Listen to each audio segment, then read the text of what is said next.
एक राजा थे जिनका नाम विक्रमादित्य था। उन्हें शिकार करने का बहुत शौक था और वे हर दिन शिकार के लिए जाया करते थे। एक दिन वे एक बड़े जंगल में शिकार करने गए जहां हिरण, भालू, खरगोश और अन्य जानवर रहते थे। शिकार करते करते वे काफी दूर निकल गए और उन्हें पेशाब लगी। वे अपने साथियों से अलग हो आए और शिकार की तलाश में आगे बढ़ गए। उनके जाने के बाद एक प्यासी हिरनी वहां पहुंची जो पानी की तलाश में थी। उसने एक छोटे से गड्ढे में पानी देखा और पी लिया। कुछ दिनों बाद वह गर्भवती हो गई और सोचने लगी कि यह कैसे हुआ। बाद में उसे अन्य हिरणों से पता चला कि राजा विक्रमादित्य शिकार करने के लिए जंगल आए थे और उन्होंने एक हिरण को मारा था। हिरणी समझ गई कि जंगल में राजा के पेशाब से ही वह गर्भवती हुई होगी। कुछ महीने बीत गए। हिरणी ने दिन भर घूमने के बाद एक बेटे को जन्म दिया जो एक इंसानी बच्चे की तरह था।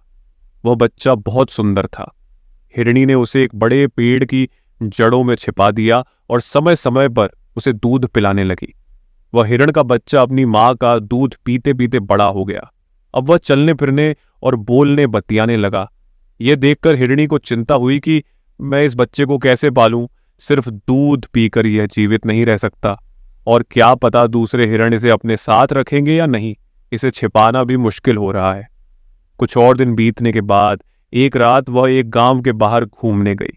वहां उसने फेंके हुए चीथड़े और एक टूटा हुआ तुम्बा पाया और उन्हें ले आई।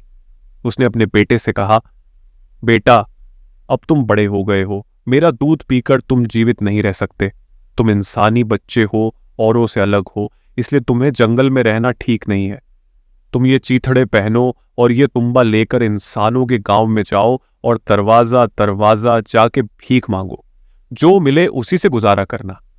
शाम होते ही तुम वापस आ जाना और जंगल के बाहर जो बड़ा महुआ का पेड़ है उसके नीचे खड़ा रहेगा। वहां मैं तुमसे रोज मिलने आऊंगी।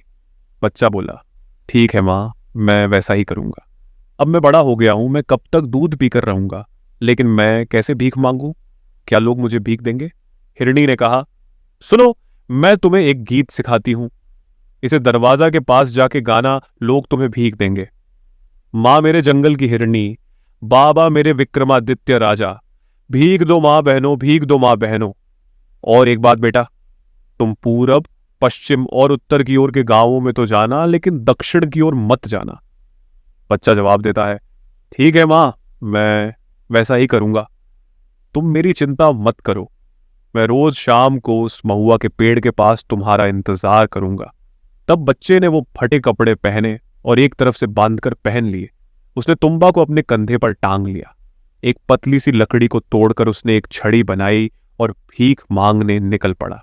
वह पहले पूरब की ओर गया, एक गांव में घुसा, एक घर के दरवाजे पर खड़ा हो गया और गाने लगा, मां मेरे जंगल की हिरणी, बाबा मेरे विक्रमादित्य राजा, भीख दो मां बहनों, भीख दो मां बहनों। उसका गीत इतना सुंदर था कि घर के लोग बाहर निकल आए और गांव के जो लोग सुन रहे थे वे भी आ पहुंचे। सभी कहने लगे कि तेरा गीत बहुत सुंदर बापू, इसलिए और एक बार गाओ और एक बार गाओ। बच्चा ने फिर एक बार राग सुर मिलाकर ऐसे गाया कि लोगों ने बिना मांगे ही भीख देना शुरू कर दिया। कोई चावल लाया, कोई दाल, कोई नमक, तो कोई तेल। कुछ महिलाएं तो भात और सब्जी लेकर आईं। बच्चा सोचने लगा कि इतनी सारी चीजों को कहाँ रखूं, कहाँ बांधूं और कैसे ले जाऊं। इसलिए उसने जितना सामान पा सका उतना तुम्बा में भर लिया, चूड़ा को फटे कपड़ों में बांध लिया और भात और सब्जी को वहीं खा लिया और जितना सका उसे ले आया। जब वह महुआ के पेड़ के नीचे पहुंचा तो शाम हो चुकी थी और काफी देर इंतजार करने के बाद उसकी माँ वहां पहुंची। माँ आई और उसे चूमा और उसके साथ खेली और उसको सारे बातें बताने को कहा। उसने उसे दिन भर की सारी घटनाएं बता दी। ये सुनकर हिरणी बहुत खुश हुई और कहा कि अगर तुम रोज ऐसा करोगे बेटा तो तुम्हें कभी भूखा नहीं रहना पड़ेगा। बच्चे ने जो चूड़ा और मुरही लाया था उसे अपनी माँ को छकाया और हिरणी की खुशी का ठिकाना नहीं रहा। अगले दिन बच्चा एक दूसरे गांव में गया और एक घर के दरवाजे पर आकर गाना शुरू किया, माँ मेरे जंगल की हिरणी, बाबा मेरे विक्रमादित्य राजा, भीख दो माँ बहनों, भीख दो माँ बहनों। सुनकर महिलाएं खुश हो गईं और पुरुष आहें भरने लगे। कुछ पुरुषों ने बच्चे को लंगोटी दी, कुछ ने धोती दी, कुछ ने झूला दिया और कुछ ने गमछा दिया। वही महिलाओं में से कुछ ने भात सब्जी दी, कुछ ने रोटी पीठा, कुछ ने चावल दाल, कुछ ने चिवड़ा मुरही। बच्चे ने सब कुछ नहीं लिया, उसने जितना खा सका खा लिया और जो महिलाओं ने पोटली में दिया उसे लेकर जंगल की ओर चल दिया। इस तरह वह रोज करता रहा। शाम को हिरणी मां के पास लौट आता और रात में उसके बताए एक सुरक्षित जगह पर सोता रहता। इस तरह उसने पूरब, उत्तर और पश्चिम के सभी गांवों में भीख मांग ली। अब बच्चा सोचने लगा, मैं पूरब, उत्तर और पश्चिम के गांवों में तो जा चुका हूं, अब कहां जाऊं? दक्षिण की ओर जाने को मना किया गया है, लेकिन मैं तो किसी का बुरा नहीं करता हूं, किसी को हानि नहीं पहुंचाता हूं, और सभी लोग मुझे इतना प्यार दिखाते हैं, तो वे लोग मेरा क्या बिगाड़ेंगे? मैं एक भिखारी बच्चा, अगर वे मुझे मार भी देंगे तो उन्हें क्या मिलेगा? चलो एक बार वहां जाकर देखते हैं। ऐसा सोचकर वह एक दिन दक्षिण की ओर चला गया और एक गांव पहुंचा। एक घर के दरवाजे पर आकर गाने लगा, मां मेरे जंगल की हिरणी, बाबा मेरे विक्रमादित्य राजा, भीख दो मां बहनों, भीख दो मां बहनों। लोग विक्रमादित्य राजा का नाम सुनकर आश्चर्यचकित हो गए, क्योंकि विक्रमादित्य उनके राजा थे और पास के नगर में उन्होंने एक गढ़ महल बनवाया था और वहां से पूरे देश पर राज करते थे। कुछ लोगों ने कहा कि इस बच्चे के बारे में राजा को बताना चाहिए। वे राजा से मिलने गए और बोले, महाराज, ओ महाराज, हमारे गांव में एक छोटा बच्चा भीख मांगने आया है। वह आपके नाम का बहुत सुंदर गीत गाता है। उसे सुनकर हम तो मंत्रमुग्ध हो गए, इसलिए आपको बताने आए हैं। राजा ने कहा, जाओ और उसे यहां बुला ले आओ, कह दो कि उसे यहां भरपूर भीख मिलेगी। तो लोग बच्चे को बुलाने गए। राजा और रानियां भी गीत सुनने के लिए तैयार हो गए। बच्चा पहले तो डरा हुआ था, लेकिन फिर सोचा, जब राजा इतने प्यार से बुला रहे हैं और ये लोग मेरे लिए इतना कुछ कर रहे हैं, तो मुझे उनका मान रखना चाहिए। जब वह महल में पहुंचा तो देखा कि राजा, रानियां, राजकुमार, राजकुमारियां और अन्य लोग इकट्ठा हो गए थे। बच्चा लंगोटी पहने, गमछा ओढ़े और तुम्बा टांगे हुए आया। फिर उसने राग और सुर मिलाकर गाना शुरू किया, मां मेरे जंगल की हिरणी, बाबा मेरे विक्रमादित्य राजा, भीख दो मां बहनों।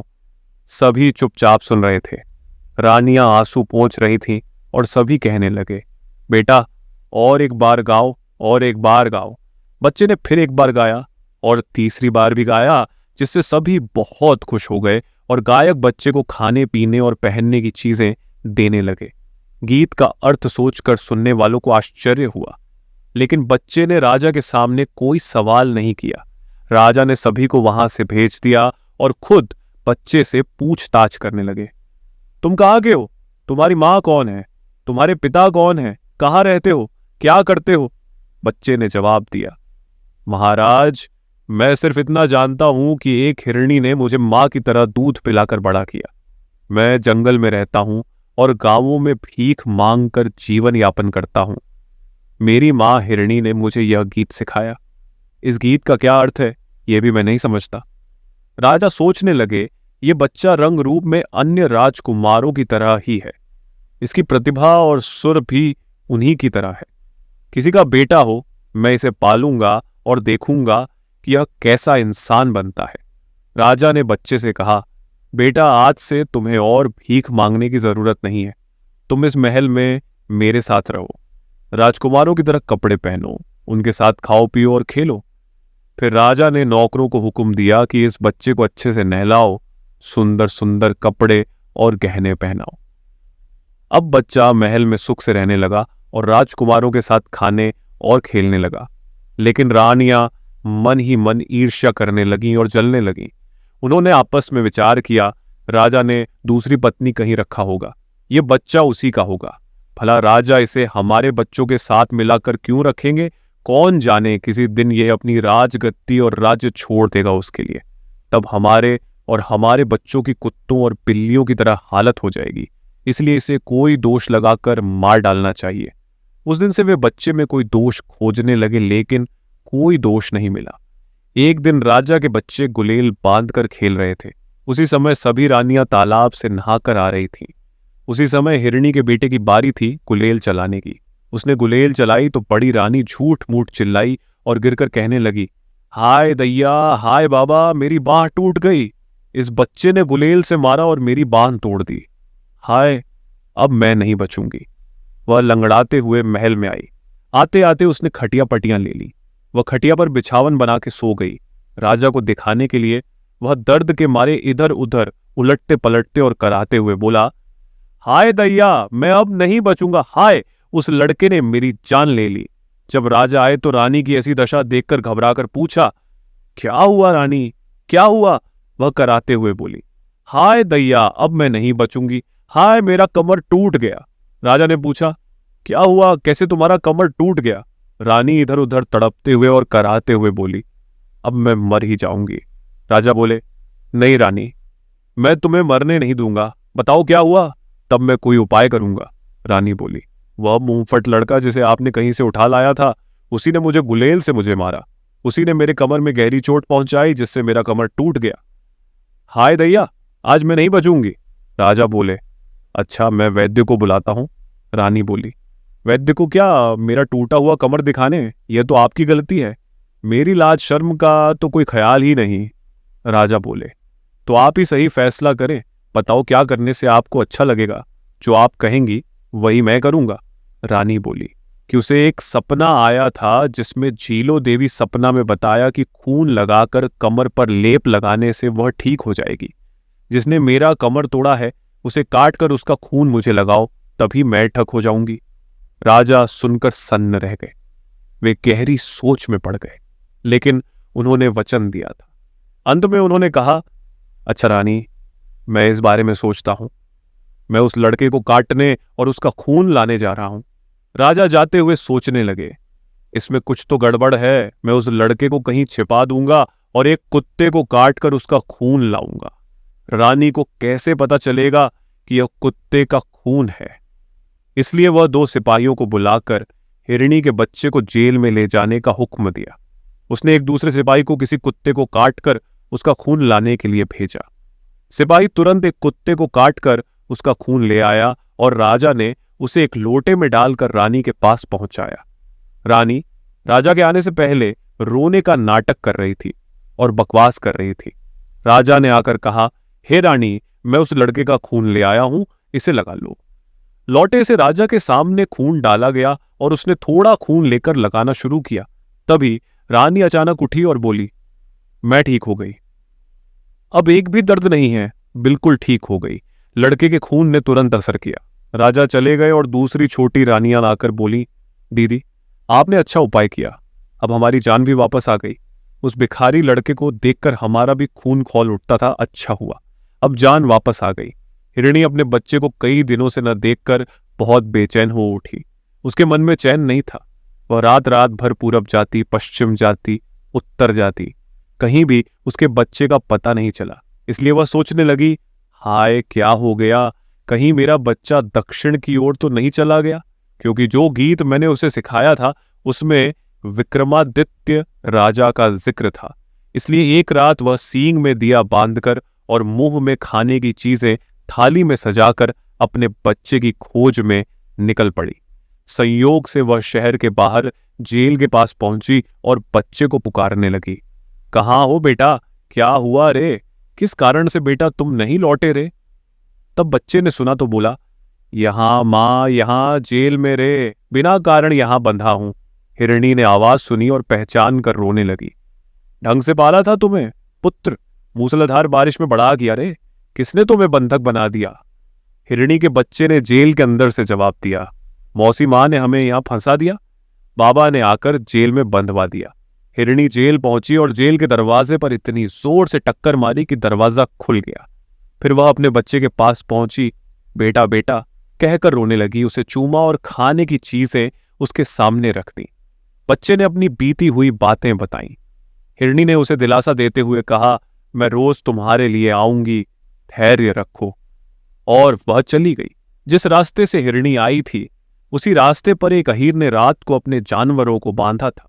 उसने हिरणी को देखकर आश्चर्य किया। दूसरी और तीसरी रात जब उसने हिरणी को उसी दिशा में जाते देखा तो चौथी रात उसने हिरणी का पीछा किया कि देखें तो ये कहां जाती है और क्या करती है। उसने देखा कि हिरणी जेल के पास रोते हुए गा रही है, ढंग से पाला था तुम्हें बेटा, मूसलाधार बारिश में बड़ा किया रे, किसने तुम्हें बंधक बना दिया बेटा? जेल के अंदर से बच्चे ने जवाब दिया, मौसी मां ने हमें यहां फंसा दिया, बाबा ने जेल में बंधवा दिया रे। एक अहीर छिपकर देख रहा था तो हिरणी ने जेल के दरवाजे पर इतनी जोर से धक्का दिया कि दरवाजा खुल गया। फिर हिरणी अंदर गई और अपने बच्चे को चूमा चाटी की, उसे प्यार से खिलाया पिलाया, उसे धैर्य बंधाया और जहां से आई थी वहीं वापस चली गई। सुबह होते ही अहीर महल की ओर दौड़ा। उसने द्वारपाल सिपाहियों से कहा कि उसे राजा से बहुत जरूरी बात करनी है। मुझे राजा साहब के पास पहुंचाओ। सिपाहियों ने राजा के हुक्म पर अहीर को राजा के पास ले गए। राजा ने पूछा, क्या बात है जो तुम इतनी सुबह आए? जो कहना है वो कहो। अहीर ने कहा, जो देखा है वह बताए या जो सुना है वह बताए, किसे बताए? राजा ने कहा, देखा सुना जो भी है वो सब कहो। चरवाहा बोलने लगा, महाराज, जेल से थोड़ी दूर पर मेरी झोपड़ी है जहां मैं रात रात भर अपनी गाय भैंसों की रखवाली करता हूं। पिछले 4 रातों से मैं देख रहा हूं कि आधी रात को एक हिरणी अपने सींगों में दीपक बांधकर जेल के दरवाजे पर आती है। वह अंदर किसी को पुकारती है और अंदर से कोई जवाब देता है।